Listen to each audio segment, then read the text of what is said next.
एभली एक गुरुत्वपूर्ण परिवेश रे सुरभि मुहरे अनन्यार नाम शुणी मो सामान्य विरक्ति लगिला मते। हाँ, अनन्या अनन्या थिला मोर क्लासमेट। स्कूल रे अनन्या मते नहीं नाना प्रकार मिथ्या प्रेम कहानी सब घुरी बुलुथला। हाँ, पिला माने भी खूब उपभोग करुथिले, खूब इंटरेस्ट देखौथिले आम मिछ प्रेम कहानी रे।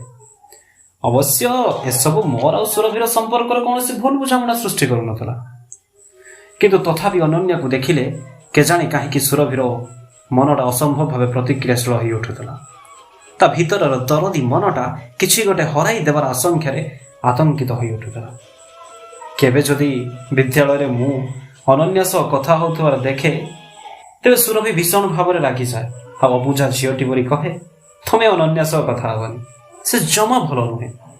मो सुरभिर पिलालियामी को खूब उपभोग करुली और हसी हसी ता कथार सम्मति भी जनाऊली। संज नई आसुला। मोठू विदाय नहीं सुरभि पहुंचला घरे। घरे पहुंची जहाँ सब शुणिला ता पाद तल माटी खसीगला। ता मम्मी डाडी से स्थान छाड़ी पुराणा घर भुवनेश्वर जावाई प्रस्तुति आरंभ कर। प्रकृत में जो प्रोजेक्ट काम ता डाडी अंचल को आसी ता तो अति कम 3 ରୁ 4 वर्ष सरीवा कथा। मात्र एवं तो वर्षे भी पूरी से ता मनर मनीष संकल्प को छाड़ी चली ना ना असंभव। ता मुंड काम कर न थाए। ता डाडी आसी स्नेहपूर्ण स्वर रे सुरभि को कहले, जा तो जिनिस पत्र सब सजाड़ी दे, मु तो स्कूल रे कथा ही आम 3-4 दिन एठू चली जावा। एठू भुवनेश्वर ट्रांसफर करने मत बहुत किसी करने को पड़ी। सुरभि किंतु रक ठक मना करदेला, मो जेबेनी भुवनेश्वर। एक कथा शुणी सुरभि उपरे गर्जी उठिले डाडी, तू आमर गोटे बोली झील से आज जाए तोर सबू कथा मु मानि आसी। ता बोली कौन तू तोर जहा इच्छा ताहा करिवु? एते बड़ प्रोजेक्ट छाड़ी भुवनेश्वर फेरी जावाकू जदि मु आज बसिछि केवल तोरी पाई। तोते नहीं आमे अनेक स्वप्न देखिछु, अनेक आशा रखिछु। एठी रहिले तोर भविष्य नष्ट होइछो, तू बुझुनु काहीकि? सुरभि नीरव रे भाबुथिला। मु जाने ना मोर भविष्य कौन हबो, मात्र एथिकी जाने एठी न रहिले मु बंची पारिबिनी। पृथ्वी प्रलय हो गले भी मु संकल्प को छाड़ी कुआड़े जीविनी। से दिन रातिटा कौनसी प्रकार रे राग अभिमान रे कटिगला। आ सकाळे सबुदिन परी निजर मनर मनीष को पुणी थरे भेटिबार अवर्णनीय खुशी रे विभोर होई सुरभि बाहरिला स्कूल को। जेतेबेले स्कूल रे पहुंचला, स्कूल रो परिवेश सबुदिन अपेक्षा सेदिन टिके भिन्न थिला। प्रार्थना सब आरंभ होबार समय हेई जाइथिले मध्य पिला माने एणे तेणे बुलुथिले, कौनसी शिक्षक मध्य देखा जाउ नथिले।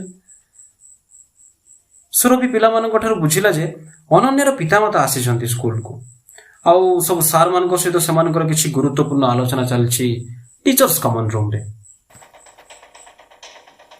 केही केही कहूथिले संकल्प और अनन्यार लुचाछपा प्रेम धरा पड़ी जाइछि, आउ सेइथिबाई ही एभଳି आलोचना चलछि। सुरभिर मुंड गरम हो गला। से मने मने कही उठिला, ए मूर्ख पिला गुड़ाक किछि न जानी न शुणी अजथारे मो संकल्प को बदनाम करुछंती। संकल्प केवल मते भल पाए, केवल मते, आउ काहाकु नुहे। केही केही पिला कहूथांती अनन्यार पितामाता ए सहरर सबुठु क्षमताशाली लोक। संकल्प जदि सत कथा न माने तार निस्तार नाही। सुरभि आखिरु एसबु कथा शुणिला परे सुरभि आखिरु अमानिया लुह सब झरिबा को आरंभ कले। से पागल परी दौड़ी गला कमन रूम आड़ को। कमन रूम पाख पहुंची देखिला मु आ अनन्या डरी डरी कमन रूम भीतर को प्रवेश करुचे। सुरभि से स्थाणु पलटि गला। मु रूम भीतर पशिवा पूर्व थरुटे मात्र असहाय भाव सुरभि आड़ को दृष्टि निक्षेप कली। मात्र सुरभि बुझी पारिलानी प्रकृतिर असहाय किए, हे संकल्प ना से नीचे। समस्ते जेतेबेले मते जेरा करुथिले सुरभिर मन बारंबार कहूथिला संकल्प निर्दोष, से मते भल पाए, केवल मते, अनन्या को नुहे। तापर मो कंठस्वर स्पष्ट शुणागला सुरभि को। मुझे कमन रूम भीतर चित्कार करी कहली समस्त को सामने, हाँ हाँ मो अनन्या को भल पाए, बहुत भल पाए। समाज रो कौनसी बाधा बंधन मो प्रेम को रखी पारिबनी। अनन्या मोर सबु किछि, मो अनन्या पई जीवन देवा को मध्य प्रस्तुत। एक कथा शुणी सुरभिर पाद तल माटी खसीगला। सते कि विशाल आकाशटा खसी पड़िब ता मुंड उपरे। कौन भूल करिथिला से? काहेकि संकल्प ता सह एते बड़ छलना कला? ତା ଦେହ ହାତ ଅବଶ ହେଇଗଲା ପରି ଅନୁଭବ ହେଉଥିଲା। ତା ମୁଣ୍ଡର ସ୍ନାୟୁ ଗୁଡ଼ାକ ଛିଡ଼ିଗଲା ପରି ଲାଗିଲା ତାକୁ। ତାପରେ ସୁରଭିକୁ ଆଉ କିଛି ଶୁଭିଲାନି। ଆଖି ଖୋଲିଲା ପରେ ସୁରଭି ନିଜକୁ ଆବିଷ୍କାର କଲା ତା ମମି ପାଖରେ। ସ୍କୁଲରେ ବେହୋସ ହୋଇଯାଇଥିଲା ସେ। ମମି କିଛି କହିବା ପୂର୍ବରୁ ଚିତ୍କାର କଲା ସୁରଭି, ମୁଁ ଆଜି ହିଁ ଭୁବନେଶ୍ୱର ଯିବି, ମୋତେ ନେଇ ଚାଲ ଏଠୁ, ମୋତେ ନେଇ ଚାଲ ଏଠୁ। ଆଉ ଗୋଟାଏ ମୁହୂର୍ତ୍ତ ଏଠି ରହିଲେ ମୁଁ ମରିଯିବି। ପ୍ଲିଜ୍ ଡାଡି, ମୋତେ ନେଇ ଚାଲ ଏଠୁ। ମୁଁ ଭୁବନେଶ୍ୱର ଯିବି। ହଁ ହଁ, ମୁଁ ଭୁବନେଶ୍ୱର ଯିବି। ଏଠି ଗୋଟାଏ ମୁହୂର୍ତ୍ତ ବି ଆଉ ରହିବିନି। ଆଉ ସେଇ ମୁହୂର୍ତ୍ତରେ ହିଁ ସୁରଭି ବିଦାୟ ନେଲା ତା ସହରରୁ, ତା ସ୍ୱପ୍ନରୁ, ତା ଆତ୍ମାରୁ, ତା ଜୀବନରୁ, ତା ପ୍ରେମରୁ। ତାପରେ ସୁରଭିର ହେଲା ଏକ ନୂଆ ଜନ୍ମ, ଯିଏ ପ୍ରଗଳ୍ଭା ନୁହେଁ ଗମ୍ଭୀର, ଯିଏ ଅସ୍ଥିର ନୁହେଁ ପ୍ରଶାନ୍ତ, ପ୍ରେମ ନୁହେଁ ତ୍ୟାଗର ପ୍ରତୀକ। ଆଉ କେବେ ବି ସେ ମୋ ସହ କଥା ହେଇନି କିମ୍ବା ହେବାକୁ ଚେଷ୍ଟା ବି କରିନି। ଭବିଷ୍ୟତରେ ଯେପରି କିଛି ଯୋଗାଯୋଗ ଆମ ଦୁହିଁଙ୍କ ଭିତରେ ନ ରହୁ, ସେଥିପାଇଁ ମଧ୍ୟ ବହୁତ ସଚେତନ ହୋଇଛି। ଆଉ ଈଶ୍ୱର ପାଖରେ କାମନା କରିଛି ସଂକଳ୍ପ ତା ଭଲ ପାଇବାକୁ ନେଇ ଖୁସିରେ ରହୁ।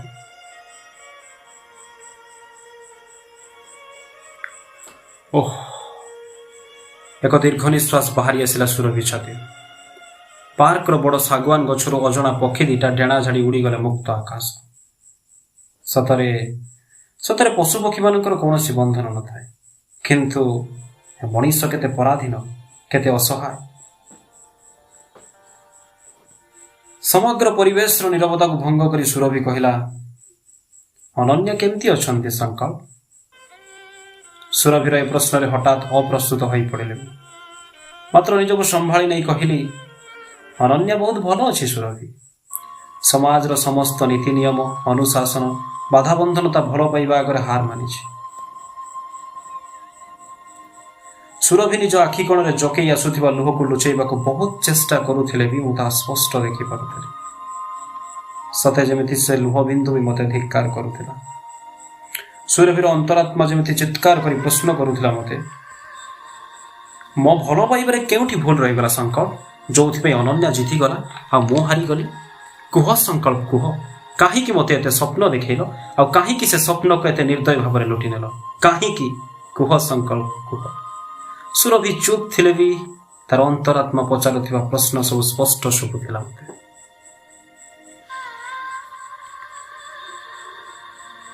ତାର ଏ ପ୍ରଶ୍ନ ଆଗରେ ଦୁର୍ବଳ ହୋଇଯାଇଥିଲି ମୁଁ। ଦୀର୍ଘ 30 ବର୍ଷ ଧରି ଆତ୍ମସନ୍ତାପ, ଦୁଃଖ ଆଉ ବିଚ୍ଛେଦର କୋହକୁ ନେଇ ହୃଦୟ ଆଉ ବିବେକ ସହ ସଂଘର୍ଷ କରି ବଞ୍ଚି ଆସିଥିବା ସଂକଳ୍ପଟା ଯେମିତି ଏଇ ମୁହୂର୍ତ୍ତରେ ଆଉ କିଛି ସହି ନ ପାରି ମରିଯିବ। 30 ବର୍ଷ ତଳେ ଏଇ ଅବୁଝା ଝିଅଟିର ଗୋଟାଏ ସାମାନ୍ୟ ଭୁଲ ବୁଝାମଣା କେମିତି ଦୁଇଟି ଜୀବନକୁ ତିଳ ତିଳ କରି ଆଜି ଯାଏଁ ଧ୍ୱଂସ କରୁଛି, ତାହା ସ୍ପଷ୍ଟ ଦେଖାଯାଉଥିଲା ମୋତେ। ସେଦିନ ଅନନ୍ୟାର ପିତାମାତା ଏମିତି ଅଚାନକ ଭାବରେ ପହଞ୍ଚି ଯାଇଥିଲେ ଯେ ନିଜେ ଅନନ୍ୟା ମଧ୍ୟ ଡରି ଯାଇଥିଲା। ସେ ଯେ ଏକ ରକ୍ଷଣଶୀଳ ବ୍ରାହ୍ମଣ ପରିବାରର ଝିଅ, ସେ ପୁଣି ପ୍ରେମ କରୁଥିଲା ଏକ ନୀଚ ଜାତିର ପୁଅ ଅଭୟକୁ। କାରଣ ଅନନ୍ୟାର ପିତାମାତା ପାଇଁ ପ୍ରେମ ଅପେକ୍ଷା ବଂଶ ପରମ୍ପରା ଆଉ ମର୍ଯ୍ୟାଦା ବଡ଼। ଅନନ୍ୟା ସେଦିନ ଅତି କାକୁତି ମିନତି ହୋଇ ମୋତେ ଅନୁରୋଧ କଲା, ପ୍ଲିଜ୍ ସଂକଳ୍ପ, ପ୍ଲିଜ୍ ଏଇ ମୁହୂର୍ତ୍ତ ପାଇଁ ମୋ ବାପା ମାଙ୍କ ଆଗରେ ମୋ ପ୍ରେମିକ ବୋଲି ସ୍ୱୀକାର କରିନେ ନିଜକୁ। କାହିଁକି ନା ସେମାନେ ଯେମିତି ଅଚାନକ ଭାବରେ ମୋ ପ୍ରେମିକ ବିଷୟରେ ଜାଣିବାକୁ ସ୍କୁଲ ଆସିଛନ୍ତି, ସେମାନେ ଯଦି ଜାଣିବେ ଯେ ମୋ ପ୍ରେମିକ ହେଉଛି ଅଭୟ, ଯିଏକି ମୋ କ୍ଲାସମେଟ୍, ଆଉ ସେ ଗୋଟେ ନୀଚ ଜାତିର ପିଲା, ତେବେ କିଛି ବି ଅଘଟଣ ଘଟିପାରେ। ମୋ ବାପା ଗୁଣ୍ଡା ଲଗେଇ ଅଭୟକୁ ମାରି ଦେଇପାରନ୍ତି। ମୋ ବାପାଙ୍କୁ ମୁଁ ଭଲ ଭାବରେ ଜାଣିଛି ସଂକଳ୍ପ। ବଂଶ ମର୍ଯ୍ୟାଦା ଉପରେ ଆଞ୍ଚ ଆସିଲେ ସେ କିଛି ବି କରିପାରନ୍ତି। ତେଣୁ ବର୍ତ୍ତମାନ ପରିସ୍ଥିତିକୁ କେବଳ ତୁ ହିଁ ସମ୍ଭାଳି ନେଇପାରିବୁ। ଆଉ ତୋତେ ଆଉ ମୋତେ ନେଇ ସ୍କୁଲରେ ଯେଉଁ ଅପପ୍ରଚାର ଚାଲେ, ତେଣୁ ତୁ ଯଦି ମୋ ପ୍ରେମିକ ବୋଲି ନିଜକୁ ପରିଚୟ ଦେବୁ, ତାହେଲେ ତୋ କଥାକୁ କେହି ଅସ୍ୱୀକାର କରିବେନି। ପ୍ଲିଜ୍ ସଂକଳ୍ପ, କେବଳ ଏଇ ମୁହୂର୍ତ୍ତଟା ପାଇଁ ମାନିଯା। ହଁ, ଆଉ ମୁଁ କଥା ଦେଉଛି, ପରେ ମୋ ବାପା ମାଙ୍କ ଆଗରେ ସବୁ କଥା କହିଦେବି, ତୋ ବିଷୟରେ ବି ଆଉ ଅଭୟ ବିଷୟରେ ବି। ଅନନ୍ୟା ଆଖିର ଅଭୟ ପ୍ରତି ନିଃସର୍ତ୍ତ ଭଲ ପାଇବା ଆଉ ନିଜ ପ୍ରେମକୁ ହରାଇ ଦେବାର ଅସହାୟ ଦୃଷ୍ଟି ମୋତେ ବାଧ୍ୟ କରିଥିଲା ତା କଥା ମାନିବା ପାଇଁ। କିନ୍ତୁ ମୁଁ କ'ଣ ଜାଣିଥିଲି ଏଇ ସାମାନ୍ୟ କଥା ହିଁ ମୋ ଜୀବନରେ ଏତେ ବଡ଼ ଝଡ଼ ଆଣିବ, ଆଉ ସେଇ ଝଡ଼ ମୋ ସ୍ୱପ୍ନ, ମୋ ପ୍ରେମ, ମୋ ଖୁସି ସବୁ କିଛିକୁ ଲୁଟି ନେବ ବୋଲି। ଅନନ୍ୟା ଆଜି ନିଜ ପିତାମାତା ତଥା ସମାଜର ସମ୍ମତି ଆଉ ଆଶୀର୍ବାଦରେ ଅଭୟକୁ ବିବାହ କରି ସୁଖରେ ରହୁଛି। ସେମାନଙ୍କର ଶାଶ୍ୱତ ପ୍ରେମ ସବୁ ଘାତ ପ୍ରତିଘାତ ତଥା ବାଧାବିଘ୍ନକୁ ଅତିକ୍ରାନ୍ତ କରି ଯାଇଛି। ତେବେ ତେବେ ମୋର ଆଉ ସୁରଭିର ପ୍ରେମ କ'ଣ ଶାଶ୍ୱତ ନଥିଲା? ସେଦିନ ସ୍କୁଲ ଛୁଟି ପରେ ମୁଁ କେତେ ଖୋଜିଛି ସୁରଭିକୁ। ପାଗଳ ଭଳି ଧାଇଁ ଯାଇଥିଲି ସୁରଭିର ବସା ଘରକୁ, ବେଳାଭୂମିକୁ, ମାତ୍ର ସବୁଠି ମିଳିଛି କେବଳ ନିରାଶା। ବେଳେ ବେଳେ ଭାବିଛି ଯେଉଁ ଜୀବନରେ ସୁରଭି ନାହିଁ ସେ ଜୀବନର ମୂଲ୍ୟ କମ୍, ତେଣୁ ମୂଲ୍ୟହୀନ ଜୀବନକୁ ହାରିଦେବି। କିନ୍ତୁ ଯେତେବେଳେ ବି ଚେଷ୍ଟା କରିଛି, କେହି ଜଣେ ଯେମିତି ମୋତେ ପଛରୁ କହି ଉଠିଛି, ଏ ଶଙ୍କର, ଆରେ ଏଇ ତୋ ପ୍ରେମ କ'ଣ ଏତେ ଦୁର୍ବଳ? ଏ ସାମାନ୍ୟ ଝଡ଼କୁ ସାମ୍ନା ନ କରିପାରି ତୁ ଆତ୍ମହତ୍ୟା କରିବାକୁ ଯାଉଛି? ତୋ ପ୍ରେମ ଯଦି ସତ ହେଇଥିବ ତେବେ ସୁରଭି ନିଶ୍ଚୟ ଫେରିବ, ଆଉ ତୋତେ ନିଶ୍ଚୟ ବୁଝିପାରିବ। ଏହି ଅସମ୍ଭବ ଆଶାଟିକକୁ ନେଇ ଆଜି ଯାଏଁ ବଞ୍ଚିଛି। ସୁରଭି ଯେ ମୋ ପାଇଁ କେତେ ଆଘାତ ପାଇଥିବ ଏ କଥା ପଦକ ସାରା ଜୀବନ ମୋତେ ତିଳ ତିଳ କରି ମାରିଛି। ତଥାପି ମୁଁ ବଞ୍ଚିଛି। ହଁ, ବଞ୍ଚିଛି, କେବଳ ସୁରଭିର ଫେରିବା ବାଟକୁ ଚାହିଁ।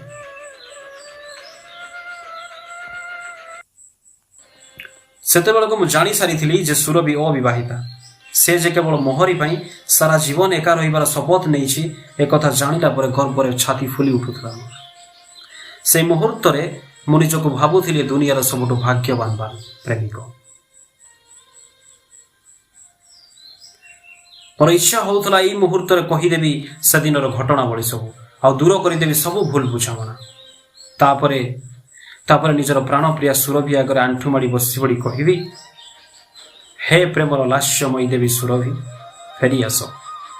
ଫେରିଆସ ମୋ ଜୀବନକୁ। ପୁଣି ଥରେ ମୋ ଜୀବନରେ ଭରିଦିଅ ସୁରଭି।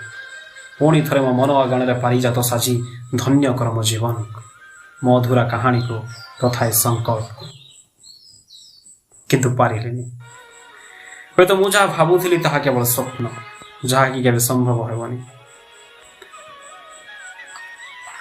ସୁରଭିକୁ ପ୍ରଶ୍ନ କଲି, ତମେ ଏବେ ଖୁସି ଅଛ ସୁରଭି? ଏ ପ୍ରଶ୍ନରେ ଚମକି ପଡ଼ିଲା ସୁରଭି। ଭାବିଲା ବୋଧହୁଏ ମୁଁ ତାକୁ ତାଚ୍ଛଲ୍ୟ କରି ପଚାରୁଛି। ତେଣୁ ସେ ଏକ ଅର୍ଥପୂର୍ଣ୍ଣ ହସ ସହ କହିଲା, ଜୀବନରେ ନିଶ୍ଚିତ ରୂପେ ମୁଁ ବହୁତ କିଛି ହରେଇଛି ସଂକଳ୍ପ, ତଥାପି ମୁଁ ବହୁତ ଖୁସିରେ ଅଛି। ଆଉ କେବଳ ଏଇ ଆତ୍ମତୃପ୍ତି ସହ ବଞ୍ଚିଛି ଯେ ମୁଁ ସବୁ ଦୃଷ୍ଟିରେ ଠିକ୍ ଅଛି, ଜୀବନ ଜୀଇବାରେ, ପ୍ରେମ କରିବାରେ, ଆଉ ପ୍ରେମର ପ୍ରତିଶ୍ରୁତିବଦ୍ଧତାରେ। ତେଣୁ ମୁଁ କେବେ ମୋ ନିଜ ପାଖରେ ନିଜେ ଦୋଷୀ ହୋଇ, ଏହା ହିଁ ମୋତେ ଆତ୍ମବିଶ୍ୱାସ ଦେଇଛି ଜୀବନ ଜୀଇବାରେ। ମୁଁ ହତବାକ୍ ହେଇଗଲି ସୁରଭିର ଏଭଳି ଦୃଢ଼ ଆଉ ଗମ୍ଭୀର କଥା ଶୁଣି। ମୁଁ ନୀରବରେ ଚାହିଁ ରହିଥିଲି ସୁରଭିର ମୁହଁକୁ। ସୁରଭି ପୁଣି ଦୃଢ଼ କଣ୍ଠରେ କହିଲା, ବିଳମ୍ବ ହେଲାଣି, ଏଥର ଆମେ ନିଜ ନିଜ ବାଟରେ ଫେରିଯିବା ଉଚିତ। ମୁଁ ତା କଥାରେ ସମ୍ମତି ଜଣେଇଲି। ଦୁହେଁ ଛିଡ଼ା ହୋଇ ପରସ୍ପରକୁ ଅପଲକ ନୟନରେ ଚାହିଁ ରହିଲୁ କିଛି ସମୟ। ତାପରେ ମୁହଁ ବୁଲେଇ ନେଲୁ ପଛକୁ, କାରଣ ଲୁହ ହୋଇ ବହି ଆସୁଥିବା ହୃଦୟର ଅସୀମ ଦୁଃଖକୁ ଆଉ ବେଶୀ ସମୟ ପରସ୍ପରଠାରୁ ଲୁଚେଇ ରଖିପାରିନଥାନ୍ତେ ଆମେ ଦୁହେଁ ଆଗେଇଲୁ ଦୁଇ ବିପରୀତ ଦିଗରେ। ସୁରଭି ନିଜ ଲୁହ ପୋଛି ପୋଛି ଭାବୁଥିଲା, ତମେ ସିନା ମୋତେ ବୁଝିପାରିଲନି ଶଙ୍କର, କିନ୍ତୁ ମୁଁ ତୁମକୁ ଏ ଦେହ ମନ ହୃଦୟ ସବୁ କିଛି ସମର୍ପଣ କରି ଭଲ ପାଇଥିଲି। ତେଣୁ ତୁମ ବିନା ଜୀବନରେ ଆଉ କାହାକୁ ସ୍ଥାନ ଦେଇପାରିଥାନ୍ତି କେମିତି? ତମେ ଅନନ୍ୟା ସହ ଖୁସିରେ ରୁହ ଶଙ୍କର, ତମେ ଖୁସି ହେଲେ ହିଁ ମୁଁ ଖୁସି, ଆଉ ତମ ସ୍ମୃତିରେ ମୋର ଏ ସାରା ଜୀବନ ଏମିତି ବିତିଗଲେ ହିଁ ସେଥିରେ ମୋର ହବ ସାର୍ଥକତା। ଆଉ ମୁଁ ଆଜି ଯାଏଁ ଯେଉଁ ସୁରଭିର ଫେରିବା ବାଟକୁ ଚାହିଁ ରହିଥିଲି, ଆଜି ତାକୁ ଏତେ ପାଖରେ ପାଇବି କିଛି କହିପାରିଲିନି। କିଛି ବି ଭୁଲ ବୁଝାମଣା ଦୂର କରିପାରିଲିନି। ନା, ଦୂର କରିପାରିଲିନି ନୁହେଁ, ବରଂ ଦୂର କରିବାକୁ ଚେଷ୍ଟା କଲିନି। କାରଣ ଯେଉଁ ଝିଅ ଆଜି ଯାଏଁ ତା ପ୍ରେମିକ ତାହା ସହ ବିଶ୍ୱାସଘାତକତା କରିଛି ବୋଲି ବଞ୍ଚି ଆସିଛି, ଯେ ନିଜକୁ ପ୍ରେମ ଓ ତ୍ୟାଗର ଦେବୀ ବୋଲି ମାନି ନେଇ ପ୍ରତାରକ ପ୍ରେମିକର ସୁଖ କାମନା କରୁଛି, ତାକୁ କେମିତି କହିଦେଇଥାନ୍ତି ପ୍ରକୃତରେ ସେ ମୋତେ ଭୁଲ ବୁଝିଛି। ତାର ସାମାନ୍ୟ ଭୁଲ ବୁଝାମଣା ପାଇଁ ସବୁକିଛି ଉଲଟ ଫଲଟ ହେଇଯାଇଛି। ତାକୁ କେମିତି କହିଦେଇଥାନ୍ତି ଯେଉଁ ଆତ୍ମବିଶ୍ୱାସକୁ ନେଇ ତୁମେ ବଞ୍ଚୁଛ ତାହା ମିଛ ସୁରଭି, ତାହା ଅର୍ଥହୀନ। ଆଉ ଯଦି ସେ ଜାଣିଥାନ୍ତା, ଆଉ ଯଦି ସେ ଜାଣିଥାନ୍ତା ତା ପାଇଁ ଆମ ପ୍ରେମ କାହାଣୀ ଆଜି ଅଧୁରା ରହିଯାଇଛି, ତେବେ ତେବେ ସେ ନିଜକୁ କେବେ କ୍ଷମା କରିପାରିନଥାନ୍ତା, ସବୁଦିନ ପାଇଁ ନିଜ ପାଖରେ ନିଜେ ହାରି ଯାଇଥାନ୍ତା। ତେଣୁ ଥରେ ବଞ୍ଚିବାର ସାହାରା ଟିକକୁ ମୁଁ ତାଠୁ ଛଡ଼େଇ ନେବାକୁ ଚାହିଁଲି। ତେଣୁ ମୁଁ ସ୍ଥିର କଲି ବରଂ ବାକି ଜୀବନଟା ବି ସୁରଭି ଆଖିରେ ମୁଁ ଏମିତି ଏକ ବିଶ୍ୱାସଘାତକ, ପ୍ରତାରକ, ଧୋକାବାଜ ଖଳନାୟକ ହୋଇ ବଞ୍ଚିବି। ତଥାପି ତାର ସାମାନ୍ୟ ସାନ୍ନିଧ୍ୟ ଟିକକୁ ପାଇବା ପାଇଁ ତା ଜୀବନରୁ ତାର ବଞ୍ଚିବାର ଆତ୍ମବିଶ୍ୱାସ ଟିକକୁ ଛଡ଼େଇବି। ହଁ ଛଡ଼େଇବି। ବାକି ଜୀବନଟା ବି ସୁରଭି ଏମିତି ବିତେଇ ଦଉ ଯେ ମୁଁ ହେଉଛି ପ୍ରତାରକ ଆଉ ସିଏ ହିଁ ହେଉଛି ପ୍ରେମର ଲାସ୍ୟ।